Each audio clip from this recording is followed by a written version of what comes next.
Welcome to the P's and Q's podcast. I'm your host, Quené Forée, and I'm living my best life. And I want to help you live your best life. On today's episode, I am beyond excited to have this beautiful special guest in studio in Miami. Her name is Kornelija Slunjski.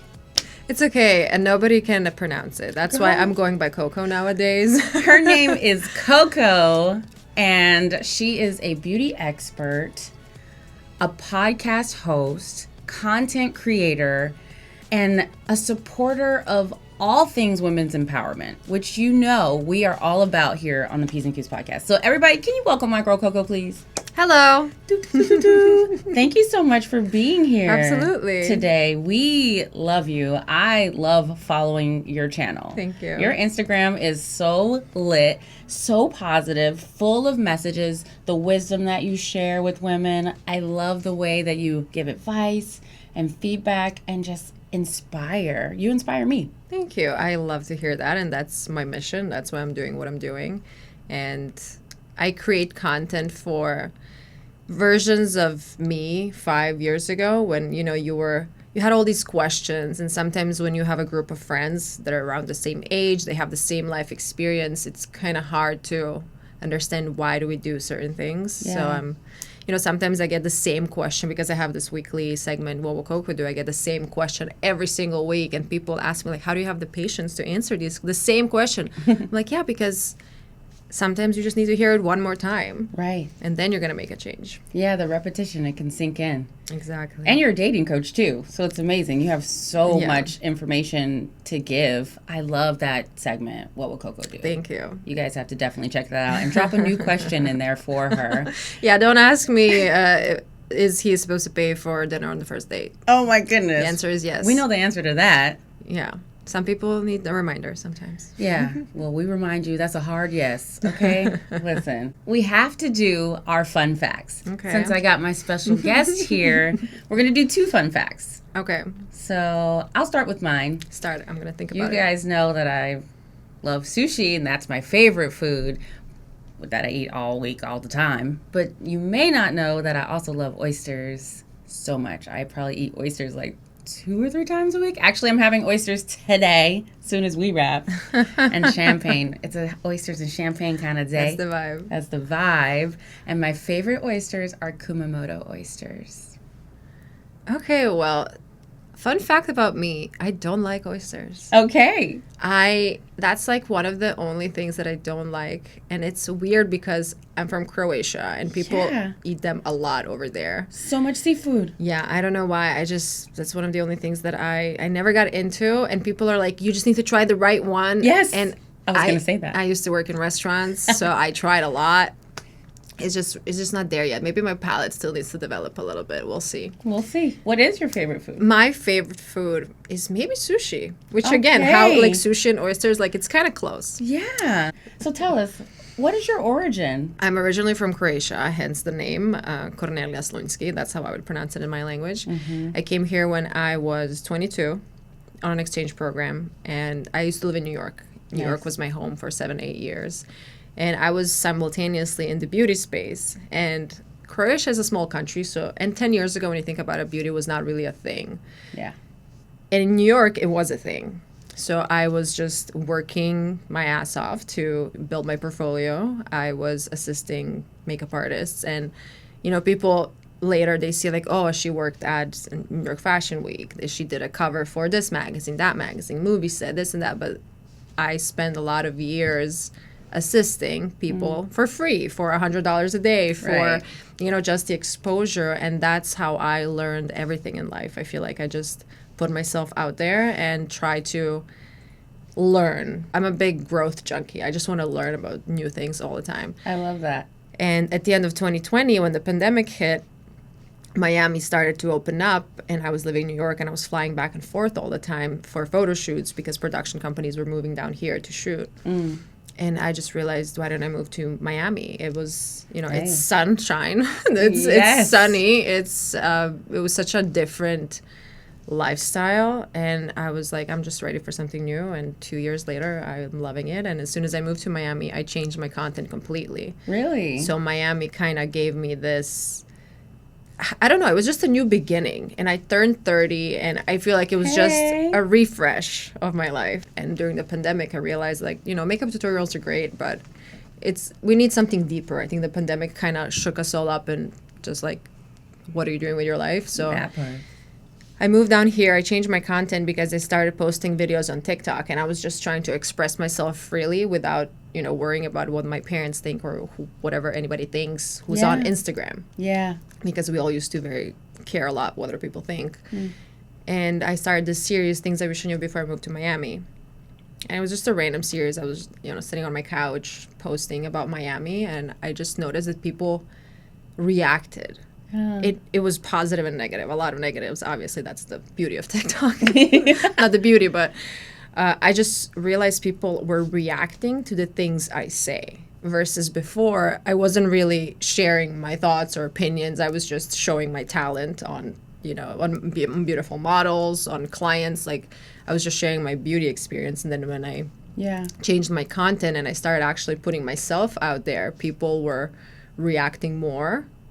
And my page started growing, and here we are recording a podcast today. Here we are. Wow. That's really inspiring for anybody out there who's listening and wants to put themselves out there and pushing past their limitations and boundaries and trusting in their intuition. And I'll tell you, there was a lot of people who told me, Koko, you're a little cringe. What?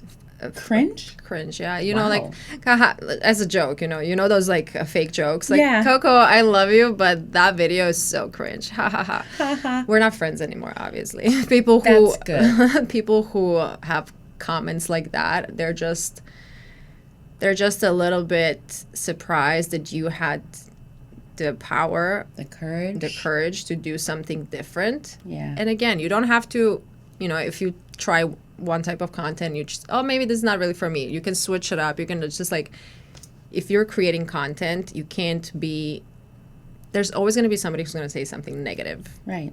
And that's usually a reflection of them, not you. Because they don't have the courage to try something new or step out of their comfort zone. Exactly. Yeah. And when did the female empowerment come into your message? It's probably something that's at the core or foundation of you, I'm assuming. Yeah.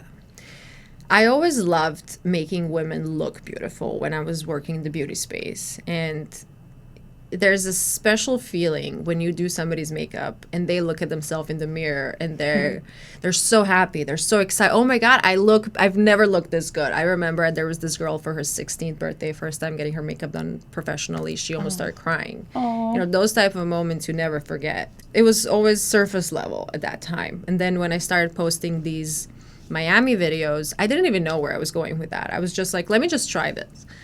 Then I started posting some random dating videos. I was just testing it out because I tried changing my content. I saw what I was doing so far. I didn't really enjoy. It wasn't a reflection of me. Yeah. So let me see everything. Like, I posted your morning smoothies, workouts, and what I realized I really love doing is sharing dating advice. Yeah. Because I feel like I understand both sides, male and female, or whatever relationship anybody is in, because I have an older brother who I'm really close to. And I also did a lot of therapy throughout my life and my relationships, so I feel like I understand why people do certain things. And I just started sharing my dating advice, and it started more like superficial, kind of just like more like attention seeking. It started more, just like saying something very dramatic. Actually, it's not even dramatic for me. That's not dramatic. I made this video 2 years ago that blew up, and ever since then, I'm labeled as the high maintenance influencer. Literally, if you Google high maintenance influencer, you're gonna see my photo. Wow. What was that video about? That I don't accept a coffee or a walk as a possible date option. Neither should you. So in that video, I went on and on why women should basically raise their standards, but people took it the wrong way. But I'm very grateful they did, because God knows where my life would go if it didn't happen like that. So right, exactly. It started with that video, and then one thing after another, I started just focusing on female empowerment, and with that came the podcast, because people ask me these questions, and obviously I can't tell you. If you ask me, how do I know if he is taking advantage of me, I can't answer that question in 15 seconds. Like, we actually have to have a dialogue. Yeah. we have to get deep in. So that's why I started the podcast. And that's how Boujee Best Friend started. Yes. Wow. So Boujee Best Friend is the name of my podcast, and people always kind of, it was a joke not a joke, but like on my social media, people are like, you're so bougie, because I like nice things. And, you know, some people invest all their money into, I don't know, their closet, some people in their travel. Right. I invest my money in my life. That's like right. Your lifestyle. My lifestyle, my, you know, foot massager, my detergent, my, you know, I spend all my money to, I mean, obviously on my career too, but my house, my home, my daily comfort. Those are the things that give you energy. Yeah, and my mani-pedis and my nails and honey, listen, nails popping, you popping. I'm about to get a manicure, but yeah. I love it. I think that's really important. Thank you. Yeah, I don't think you're bougie at all. I think that you have a high standard for yourself. And that's beautiful. I have a question, as if I was calling in to the show. Go ahead. There is a fine line between having a high standard and, let's say, being nitpicky. Mm-hmm. What would you tell to someone to be able to identify when they're, like, just maybe being a little too nitpicky? Mm-hmm. Or I just had a conversation with somebody about this, and we said that there's a fine line between high standards and self-sabotage, because sometimes it's very easy to pinpoint, you know, this is wrong with you, this is wrong with you, this is wrong with you, but is it really, or you're just afraid of being hurt and you're just afraid of opening up to somebody? So it's much easier to say, oh, he is not tall enough. He is not this, he's not that, but you're just protecting yourself because it's easier to eliminate them. And then you think like, okay, whenever this perfect person comes in, I will know. But no, sometimes you just need to ask yourself, well, if I'm dating for the past 3, 4, 5 years and there's not a single person that you like, well, then something is wrong with you. Right. Not wrong with you. I don't want to say it like that, but it's you are not open to be with anyone. We're the common denominator. Mm-hmm. So if we find ourselves in situations that are constantly repeating themselves and it's like, well, and that's not right. It's like, well, we're the common denominator. So usually we should look self-awareness. Inward. Self-awareness. How do we get more in tune with our self-awareness and our intuition so that as we're creating these high standards, I have high standards too, and that's because I love myself. Mm-hmm. And I'm learning not to allow anyone to treat me less than I would treat myself. Mm-hmm. How do we get into that deep place within ourselves as women to show ourselves that love so that we raise our standard on the inside and then it reflects on the outside?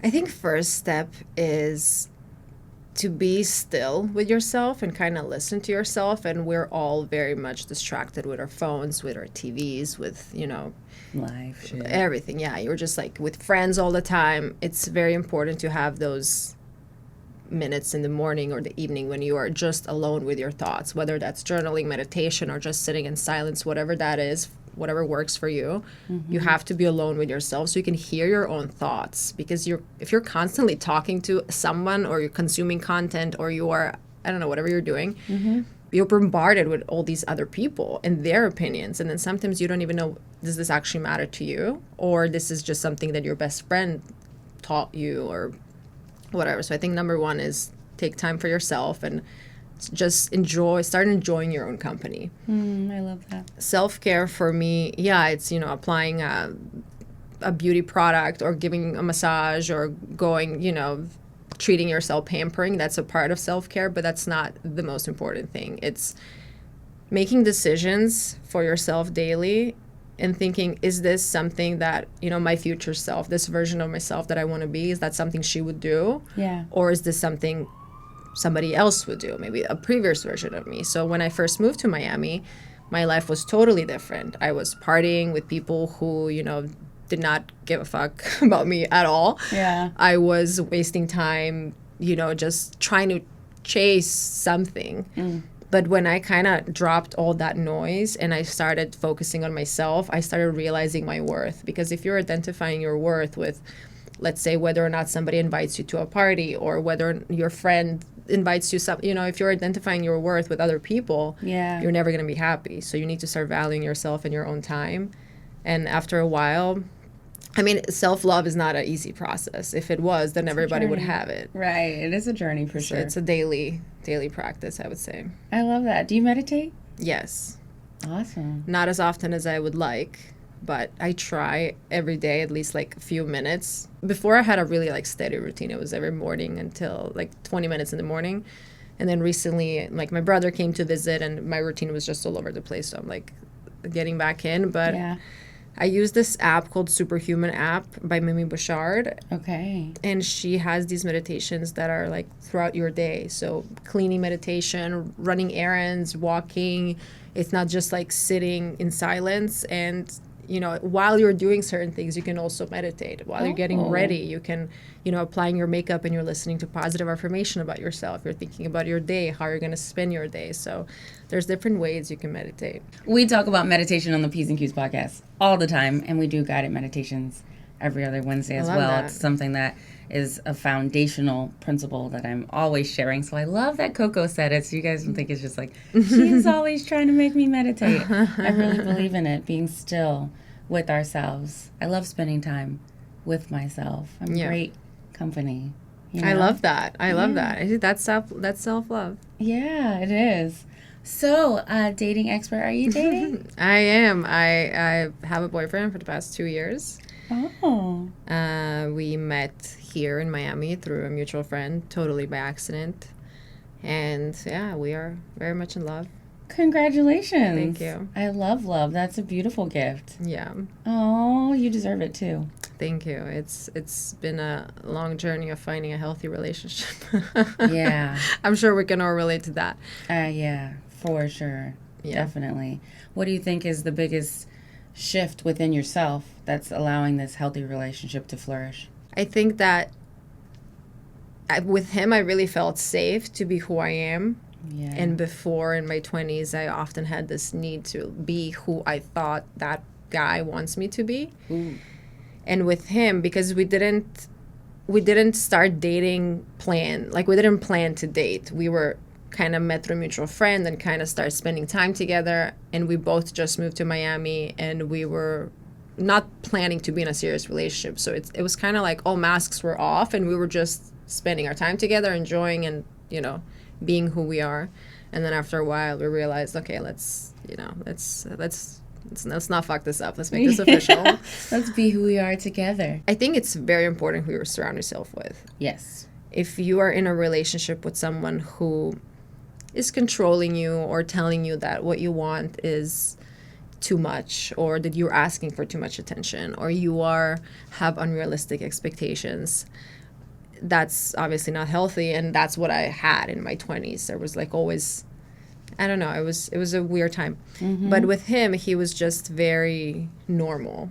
Mm. And then I think that allowed me to kind of open up and just be who I am. And then I was able to flourish. Wow. to show up as your authentic self. Exactly. Which is a beautiful gift to give to others and to yourself, to be able to have that sovereign, authentic expression of yourself.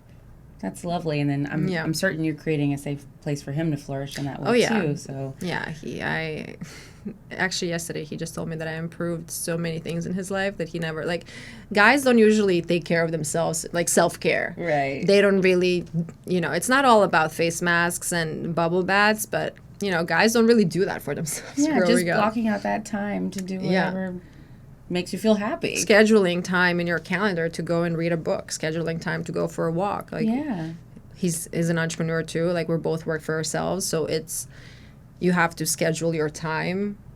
It's like the same way as if you're scheduling a meeting with somebody else. Like, you need to schedule time with yourself, because if you don't spend time with yourself, you're gonna lose that connection. That is so true. Oh my goodness. You have dropped so many gems. You guys, I hope you got your notepads out. You know, this has been such a inspiring and powerful conversation. Thank you for all the light that you shine in the world, all the inspiration that you give to women. And I'm sure there's lots of men watching too that are able to raise their frequency because of that information. Can you tell everyone where they should find you? My Instagram, TikTok, Twitter, all of my platforms, YouTube. All my platforms are Koko Beauty. Koko is spelled with a K, so Koko Beauty, Beaute, spelled with an E at the end. Mm-hmm. And my podcast is Boujee Best Friend on all platforms also. So yeah, feel free to tune in. Every Tuesday and Friday I have What Will Koko Do, where people ask questions, and it's very entertaining because I get into a few different characters. So it's a lot of fun. You guys make sure that you catch up with Koko. I am so honored and grateful Thank to you for have having you here me. on the P's and Q's podcast. As always, I love you guys so much. Thank you for spreading your love and your light. And we'll see you next time. Bye.